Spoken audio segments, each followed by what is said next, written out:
Parents की separation हो गई थी जब आप काफ़ी यंग थी. I was about 12 years old. Yeah, so and you were very close to your father. I was close to both my parents, I still am, and very close to my grandparents. तो वो तो एक package deal थी. But अम्मी के साथ आप रह रही होंगी तो. हाँ, हमेशा वो तो there was no question of that अम्मी के साथ. So how did it impact you staying away from your father? I didn't feel separated from him because वो पास ही थे, लाहौर में थे. तो मेरी तो उनके साथ हमेशा बॉन्ड हमेशा स्ट्रॉन्ग रहा है. और फिर जब एक जैसा काम हमने शुरू किया तो वो और इवॉल्व होता रहा. Because आपकी कॉन्वर्सेशन से माशाल्लाह से I hear your father a lot, मिलके आपकी स्टेप मदर के बारे में आप बहुत पॉजिटिवली बात करती हैं, जो मुझे बहुत अच्छा लगा. क्योंकि यूजुअली हमारे यहाँ स्टेप मदर्स को बहुत नेगेटिव लाइट में देखते हैं और पोर्ट्रे किया जाता है. वो सिंड्रेला के ज़माने से चलता और वो अभी तक है. मतलब एकदम से आप बोले भी नहीं तो लोग जज कर रहे होते हैं अगर कोई खातून इस सिचुएशन में है. लेकिन आपकी बहुत पॉजिटिव रिलेशनशिप थी. We had a good relationship. She जो थिएटर ग्रुप जिसकी मैं बात करी थी वो उन्हीं का था. And she was the driving force behind it and she was a very dedicated professional. पूरी लाइफ उन्होंने इसी काम को दी थी अपने. Very strong minded. एंड उन्होंने मुझे बहुत ज़्यादा इनकरेज और अप्रिशिएट किया था कि मैं एक्टिंग की तरफ आऊँ.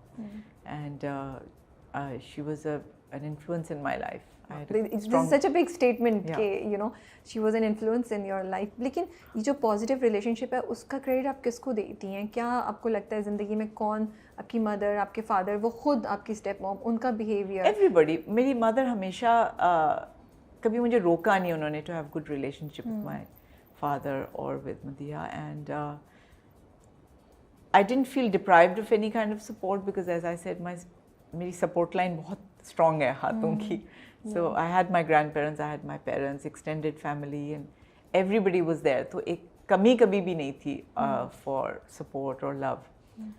So and yeah, my mother is a big part of all that. She's a very positive human being, very strong, and very confident in her relationship with us. तो she knew कि हम कहीं नहीं जा सकते हैं. Okay. Bond तो माँ के साथ तो bond हमेशा ही रहता है आपका. So yeah, she never उनको threatened नहीं feel हुआ उनसे, so उन्होंने आप पे भी कभी कोई pressure नहीं डाला? I'm sure she must have felt a little bit, लेकिन इतना overtly कभी नहीं किया. Obviously it's natural that she did. बेटियों की माँ से बहुत ज़्यादा होती है.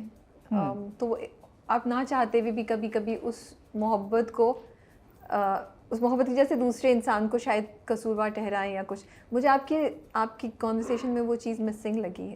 मतलब एग्जिस्ट नहीं करती. मिसिंग क्या बोलूँ मैं, गलत बोलूँ, कि वो चीज़ मुझे नज़र नहीं आई. तो मुझे बड़ा अच्छा लगा कि you didn't hold it against her, your step mom, in any way, and you are very receptive towards her.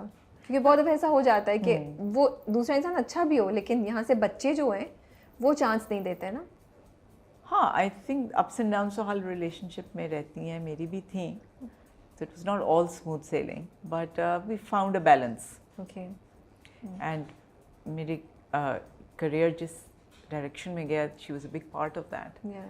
So what would you advise to couples जो अभी separation का सोच रहे हैं कि how to make it smooth, how to make things easier for their kids, या बच्चों को कि क्या कुछ एक दो बातें बोलेंगी जो आपने खुद एक्सपीरियंस की हैं, आपने लर्न की हैं, to make it a smooth transition, to make life easier long term में? क्योंकि कभी कभी आप वो टाइम गुजार लेते हैं, देन यू लुक बैक, फिर आप रिग्रेट करते हैं, oh I wish I had not done that. I think couple जो सेपरेट होते हैं अपनी रिलेशनशिप आपस में जितनी स्मूथ रख सकें, जितना प्लेजेंट रख सकें फॉर देयर किड्स, और जितने न्यूट्रल रहें about the other person, about the other partner और the other parent, so it will be less confusing and less damaging for the children, less traumatic. You have a good relationship with each other even though you are separated now, and don't say anything bad about the other person. And just be there for your kids. उनको quality time देना चाहिए, and to talk to them, to listen to them. So that's what they need. Yeah, that's good. मुझे यही हो रहा था कि हम इस टॉपिक पे बात करें बिकॉज एक अच्छी एग्जांपल सेट हो रही है माशाल्लाह से.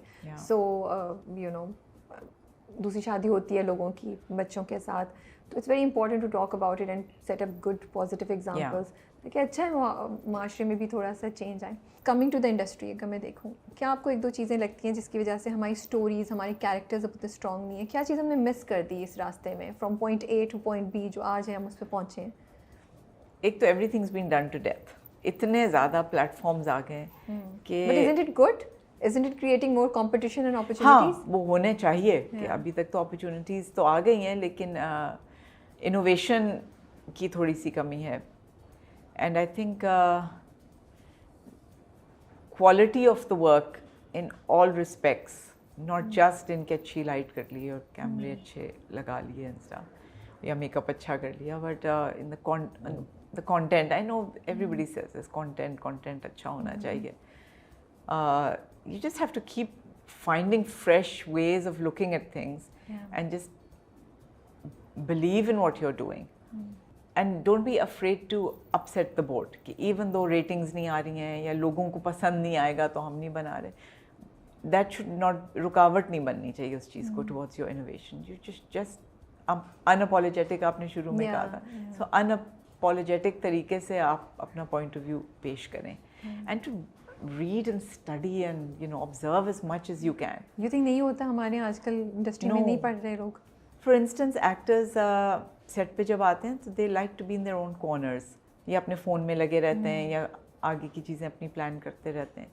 They don't sit with each other and I love doing that. ठीक है आपको थोड़ी देर में अपना स्पेस चाहिए होता है बट आप जितना दूसरे लोगों से मिलते हैं हर एक कितनी इंटरेस्टिंग कहानियाँ और बैक स्टोरीज होती हैं बाकी एक्टर्स की जूनियर आर्टिस्ट की एक्स्ट्राज की and there so many new things you learn about people just by interacting with each other and actors बहुत कम ऐसे एक्टर्स हैं जिनको आप बोरिंग कह सकते हैं everybody is interesting that's why they're entertainers that's why they're actors so you always learn something from them so I enjoy that kind of observation or that kind of connection that you have with them उससे आप बहुत कुछ सीखते हैं मेरी profession के लिए बहुत अच्छा है सही बात डिफरेंट लोगों की मैनरिज्म्स देख लेना या उनका वे ऑफ स्पीकिंग जो आप यूज़ कर सकें कहीं पे so you have to keep learning don't stop that and do you think उसकी वजह से आपकी performance in that particular character या उस ड्रामे में भी बेहतर होती है क्योंकि सब जेल इन कर जाते हैं कास्ट में सो एक कंफर्ट लेवल आ जाता है you are able to express amazing chemistry थी हमारी ऑन जाने-जहां जो हमारे हवेली का जो सेट था वो सबसे इंटरेस्टिंग था एवरीबडी लव्ड वर्किंग देयर हालांकि बड़े मुश्किल कंडीशंस भी थे but we had this non toxic very free, easy, intimate, joyful environment and the director was a big part of it. Qasim खुद इतना entertaining इंसान है वो इतना dynamic and passionate about his work है but he's also very talented. कभी गाना सुना देता था कभी किसी की mimicry कर देता था कभी हंसी मजाक और लतीफ़े सुनाता so he kept things very energetic but हम सारे लोग भी आपस में बस एक blessing थी कि जितनी हमारी connection आपस में बन गई थी that we just had an amazing time. So it was a joy to be on that set. You used to look forward to going to work. पे स्केल्स आपको कैसे लगते हैं आपको लगता है पे स्केल्स आर फेयर आजकल जो हैं या सिर्फ लीड को ही अच्छा रेम्यूनरेशन मिलती है pay scales need to be improved definitely and they are not fair and they are not equal as per the roles और द सीनियरिटी एंड इस तरह की चीजें हर एक का डिफरेंट है हमारे यहाँ कोई जैसे पीटीवी में तो सेट स्टैंडर्ड होता था ना कैटेगरी